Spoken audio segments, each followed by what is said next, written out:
Believe it or not, the election is right around the corner. Votes are already being cast. And if you're still deciding who to vote for or whether to vote at all, I wanted to take a moment to remind you what's at stake and to urge you to make a plan to vote today. Because let's be honest, right now our country is in chaos because of a president who isn't up to the job. And if we want to regain any kind of stability, we've got to ensure that every eligible voter is informed and engaged in this election, because the stakes are on display every day, not just in the headlines, but in our families. If you're a parent like me, you're feeling the consequences of this president's failure to take this pandemic seriously, from his constant downplaying of the importance of masks and social distancing, to his relentless pressure on schools to open without offering a clear plan or meaningful support to keep students and teachers safe. Look, our daughters are in college now, and luckily they're taking classes from home this semester. But in just a few weeks since schools have resumed, many of their friends who returned to campus have either tested positive or are living with someone who has.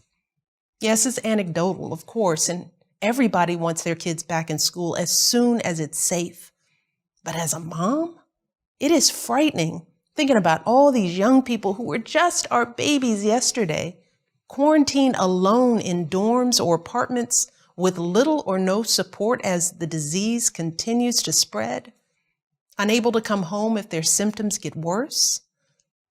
Just imagine the toll that worry is taking on families across this country.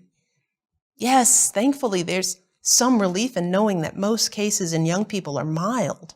And I pray every day that no one faces longer-term consequences to this disease. But the truth is, we just don't know yet. And we simply cannot trust this president to tell us the truth about anything. Meanwhile, parents with younger kids are dealing with another set of stresses, from grade schoolers who want to learn but struggle to connect with their teacher through a screen, to schools that open and close with little advance notice, leaving everyone in an endless cycle of uncertainty. Too many parents are still juggling 2 jobs and multiple kids without any support, not to mention the millions of families anxious about making rent or getting internet access or affording childcare.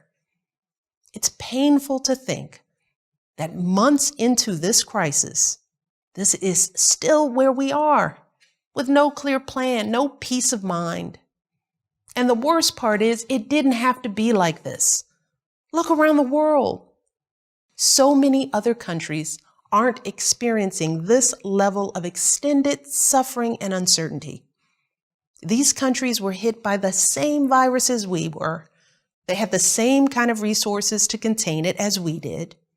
But what they didn't have to contend with was this president, a man who had every resource at his disposal, the finest medical experts, our best intelligence, and yet ignored all the advice and failed to produce a plan to provide enough tests for worried families or protective equipment for our healthcare workers.